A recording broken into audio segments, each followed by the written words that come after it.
Okay, this is Ray from explorerray.com. Welcome back.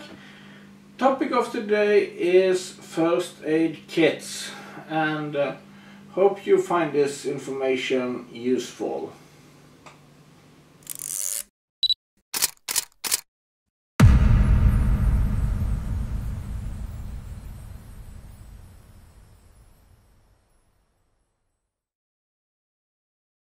Okay, here we are. Today, like everybody knows who have followed my blog or followed my information over the last couple of months, they know that my next big trip I'm planning is going to Antarctica. And when I got the information about what I was going to bring when I was going to Antarctica on my packet list, first aid kit was among them, and I was kind of happy because of that. I am a trained army medic from 15 years ago when I did my mandatory military service here in Norway, and when I travel, I like to have with me first aid kits, but how to compile them, how to put them together, what you need and so on differs from what you're going to do. And I will just show you what will be my primary focus of my first aid kits. First of all, let me just tell you one little legal thing. This is actually a sponsored post. This company called, this is a little bit commercial, this very nice company called Snug, S-N-O-G-G, you find them at snug.com for the English versions, and for you Norwegians out there, you find it on snug.no.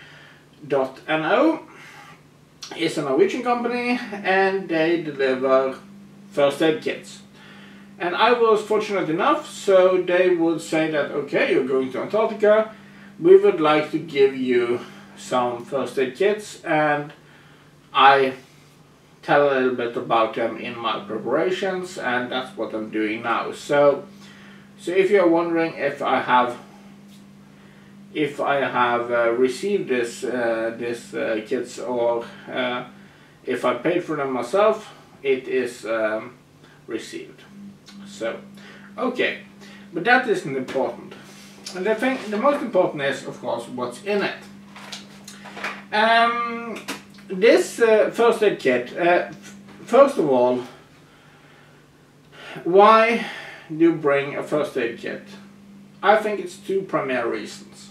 The first reason is that if you're off the beaten track, if you are someplace where you not necessarily have access to everything you have everywhere else you're going, like stress enough the importance of actually bringing a first aid kit. So let's see how mine is going. Of course, my first aid kit will be amongst all the other things I'm bringing along on my trip to Antarctica. So it's important for me to have something that is easy to transport and easy to use. So this bag here is an amazing little, it's a soft bag, it's not very roomy, you can see for yourself, but it has another very nifty, it has an extra pouch in the lid, but it has a very extra nice little feature. It contains two of these little extra bags, and those goes in like this. And the reason why I like those pouches here, just to say it like that, is that of course the problem with first aid kits is that if you go to a sporting utility store, to a chemist, or pharmacy or something like that and just buy a first aid kit, they will only sell you things that are non-medical. At least they will in Norway. And the reason is very simple. You can't get you can't buy, like, it's regulated by medication. But still you will need medication for your trip. You can have your own medication, you can have, let's say you're going to Africa, you need malaria medication, something like that. And what I really liked was that I could take these out, and they have a very nice little size. And I have, just for testing, I received this yesterday, I just put some of my own medication. I will, of obvious reason, not show you what that is, but I just put them in here. I will probably put inside some like a thermometer, yeah, some pain medication, some sunscreen, different these types of things inside here, and have it next to my first aid kit, because these small little pockets here are probably being used much more than what you hopefully will have in your first aid kit. So that is kind of a brilliant little thing here. So, and then down to Snuggies or Snuggies system. What they have done is that they have made 9, you can say, replenishment packs. I have them in front of me here, and those packs are designed to have what you need for a specific type of injury or a specific type of trauma. So the thing is that, let's say you're a Snug delivers medical supplies for everything from the local football team, where bruises and scratches and small bleedings will be the most severe case of trauma, until ambulances and paramedics. So they deliver a lot of different types of equipment. But what is really nice is that if you know your audience, or what I should say, if you know what you are going to be using, you can just go into and find a bag that suits your needs. The problem for me when I'm going to Antarctica is that even if they are like saying, okay, we have a small infirmary on the ship and so on, they still ask you to bring a first aid kit, and that is of course because the infirmary, first of all, probably only serves the more severe cases, and second of all, it don't have all that much supplies. And since we are like maybe, let's say, 1, 2, 3, 4 days from shore, or at least the same amount of time from another ship and so on, you have to be self-contained. So, and that, for me, that means that, okay, I may be stretching it a little bit further than most people do, but I feel very reassured that I want to have with me everything that I feel I can use and I can need. So, let's start looking at this. These little pouches here, they are sealed up. They are sealed up, and I won't open them for this video. I will read a little bit. I have the web page with the more specific instructions on what's inside there. You can go on the web page and see what's inside. But what is very nice there is that they have put together in these bags what you need to handle specific types of injuries.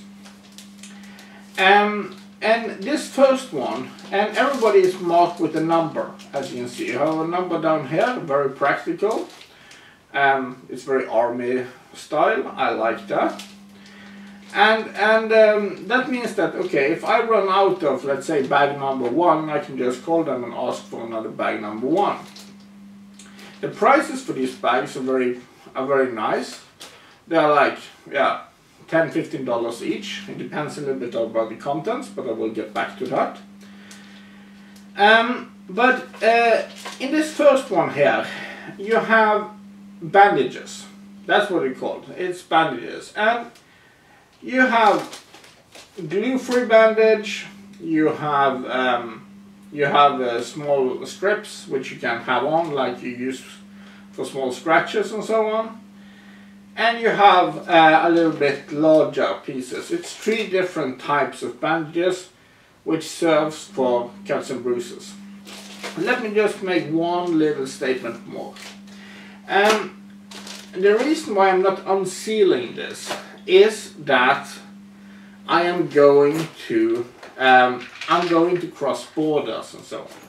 I will not be needing this first aid kit, I believe, before I'm going to Antarctica, so this will just be stored away and be a part of my planning for the next 4 months. But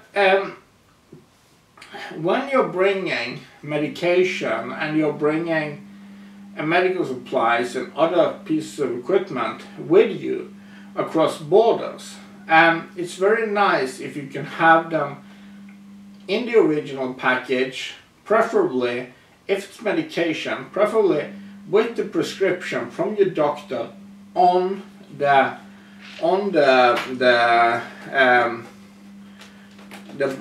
box of the tablets. So when you're clearing customs, they can see that, okay, this is for yours, this is yours only sake.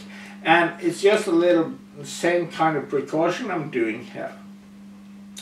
So that was the first one, that was bandages. Bits and bruises, and you can get everywhere. And I have a decent amount, I have 3 packs with a little bit different applications. It's brilliant. Second here, I was joking a little bit with the lady who was from the marketing department, who said that she was going to sponsor me with this equipment. That was a cold pack. This is for, it's called fractures and crushed injuries. Fractures and crushed injuries. It's a little bit thicker, you can see, than the ordinary thing. This is actually crushed ice, and I was joking with it. Okay, I'm going to Antarctica, so I'll probably find ice. That was a joke. But it contains 3 pieces of very nice gear. You have an ice bag, which can cool down the wound. You have what is called a triangular shaped cloth. And that is just a big cloth in a triangle. And that is very handy. For instance, you've probably seen it. You can use it to have it around your arm and hang up your arm and so on. Or you can use it. I remember, for instance, when I was in the army and I was out on maneuver in very, very cold weather. What we used was that we used one of those triangular shaped cloths, because you can make them as a thin kind of rope. And we just took our water bottle and you tied it to the water bottle, and you hung it into your body, and you put your jacket outside. It was a way to not avoid water getting frozen. It's a very, very nice piece of thing to have with you. It also has a little bit of some kind of bandage also in addition in here, but it's a very nicely made pack for helping with fractures and so on. The next bag is called Wounds and Cuts, and this is maybe the one that you will probably use mostly. Because wounds and cuts can happen everywhere. You can get a paper cut in an office, so you can get, if you are unlucky, you can step on something, you can, I don't know how many different ways you can actually get cut if you want to. And what it contains is that you have tape. I don't know how easy it is to see, but you have tape here, which you can tape up the wound. You have a gauze elastical gauze. You have a pair of disposable gloves, and you have some wet tissues for cleaning wounds. Very, very practical. So, wounds and cuts. The next one is number 4. I like the system here. I think it's very practical. And that is called hygiene. When you are going, especially when you are helping others, that is the main purpose of your first aid and your first aid training. You need to protect yourself. And that is why it's important to have some kind of plan or some kind of knowledge on how to do that. And this hygiene pack here, and here is a little bit nice thing. As you can see, it's a lot of items divided into different types of bags made for a specific type of task. Sorry. The point is that you need to know how to use these kind of items. And you probably will need to use several of the bags to treat the same injury. This is kind of a universal bag. It's called Hygiene. And what it contains, it's wet tissues, disposable gloves, you have a scissors for cutting bandages, you have a tweezer for getting fragments out of wounds and so on, and you have safety pins. Safety pins can be used for almost everything. And I won't go into that, it's a child-proof channel.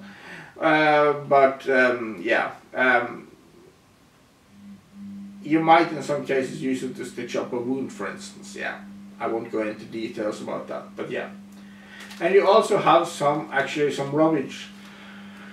garbage bags in this little pouch here. The last thing is maybe one of the neatest things I know when it comes to first aid, because people forget this. Everybody knows CPR and mouth to mouth, or at least should know how to perform that.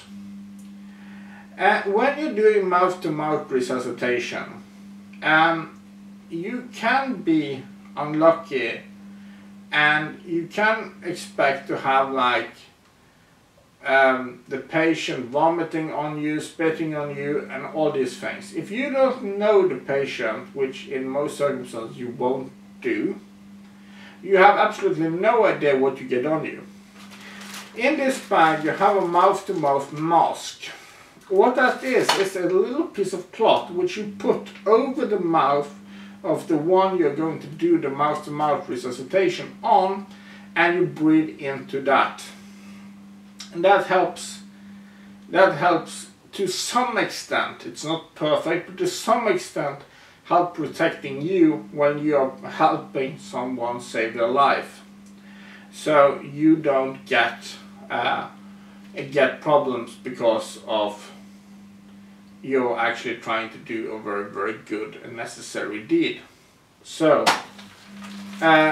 if you don't have, that is maybe one of the items that I will highest recommend check that you have in your bag, a mouth-to-mouth mask. Yes. Number 5. Number 5 is, this is eye wash. Not very much to say. It contains salt water. I think it's 30 milliliters, so you don't have to worry, even if everything here goes into checked luggage and so on. But it also contains what is called an eye wash glass. It's just some kind of contraption helping you to wash the eye. You can get unlucky, you can get chemicals, you can get dirt, something. I use contact lenses and they can get dirty and you can have problems. very nice to have something to clean your eyes literally with. And especially, this is like, for me, I'm going on a boat, and this is not something that I usually would have considered bringing. But on the other hand, I can't guarantee that I have control if something like that is going to happen to me during that trip. So it doesn't take any room, and it can be highly useful in case of emergency. Let's go on. Bag number 6. Bag number 6 are, as you can see, it's thicker. It's actually lighter than every of the bags here are very, very light. But it's actually thicker than most of them, and it's called bleedings.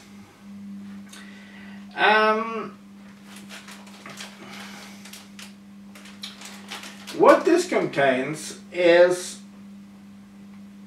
you have a pressure element.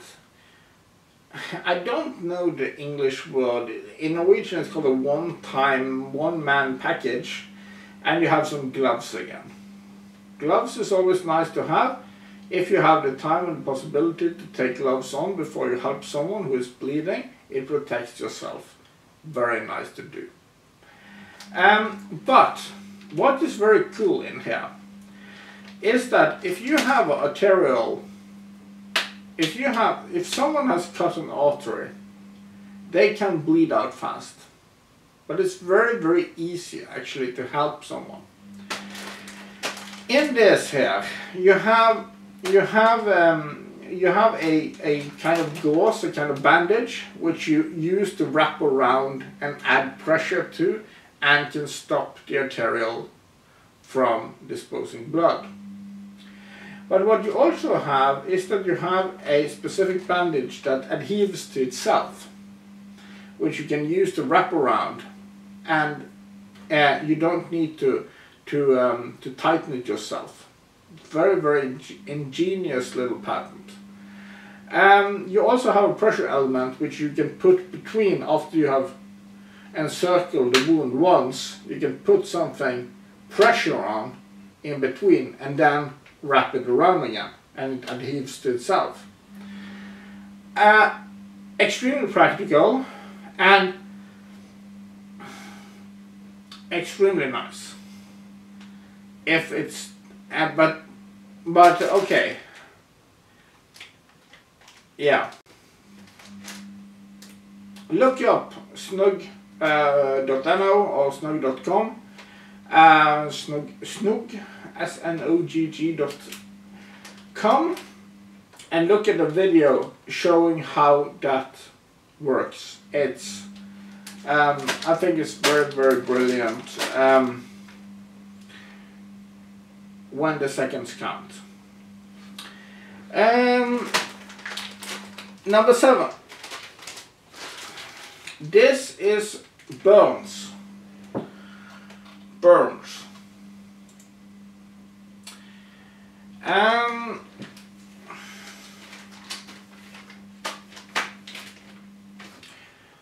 Last week I came from a photo trip to Bosnia.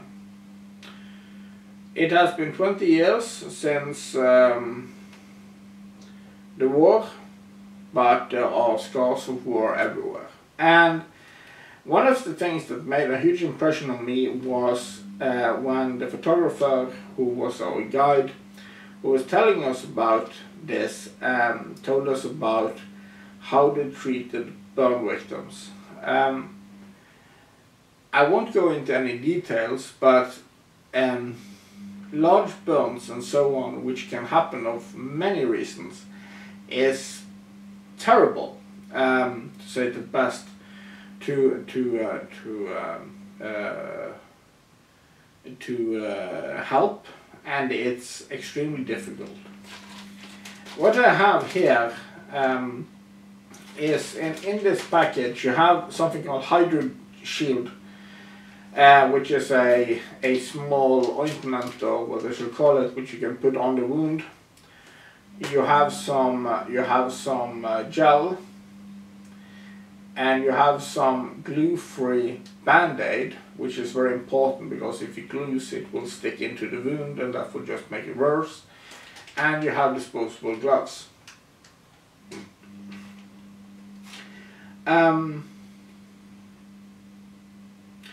Yeah, I can't tell you how much I would recommend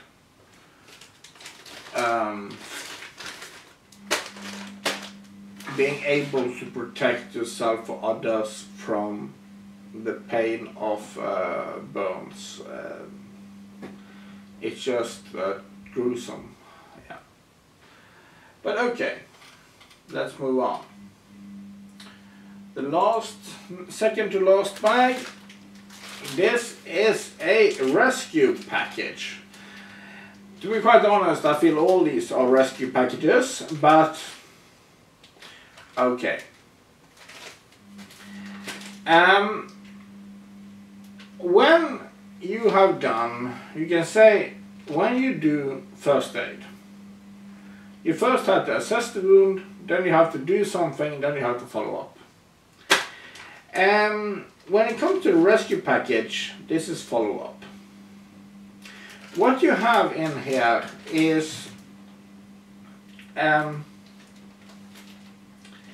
you have the triangular cloth, which I explained about a little bit earlier, but you also have what is called a rescue foil.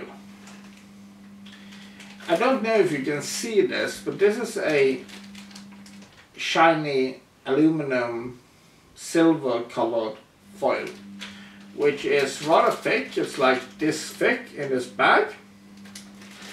And what that is that you can wrap, you've probably seen it on TV or so on, but you can wrap an entire person into this foil and it keeps the heat you have on the person. So you still need to cool people down, you still need to put something else on it, but it's a very practical way of getting someone to retain their heat at the point in time. Just take out this thin foil, just wrap it around the person and keep him warm. It's an excellent piece of kit.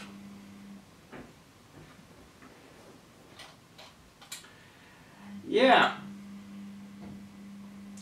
The last one. It's a big package. It's the biggest one, absolutely. And this is called large bleedings.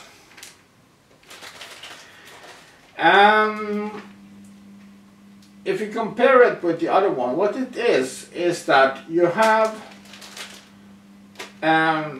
this this package for compressing arterial wounds. You have elastic gauze bandages.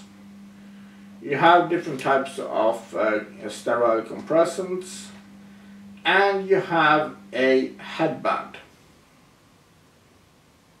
So if you have injuries in your skull and so on, you have a dressing, a bandage dressing to fix that.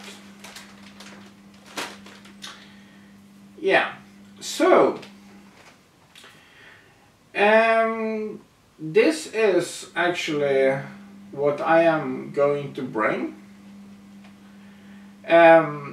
This will be my first aid kit from that point of view. In addition, here I have this empty one. I would probably bring some other medical supplies.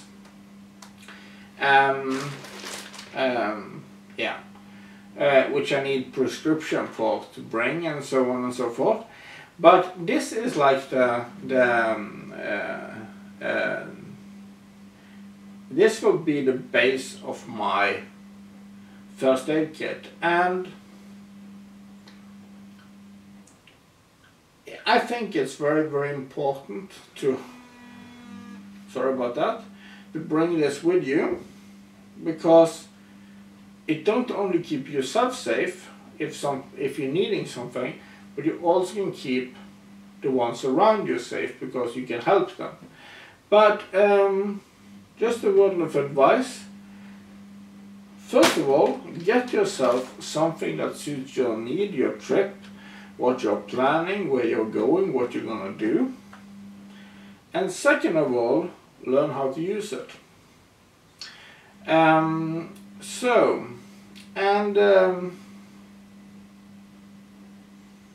of course, I would like to once again thank my sponsor for giving me all this equipment, and I'm very happy. I feel a little bit more secure and safe when I can bring this along. I hope that I won't need it for myself or for anybody else, but it's a safety measure for me to have it with me. And if you like what I do, please subscribe to my blog, to my YouTube channel, or to my blog, which is explorerray.com, or to my YouTube channel.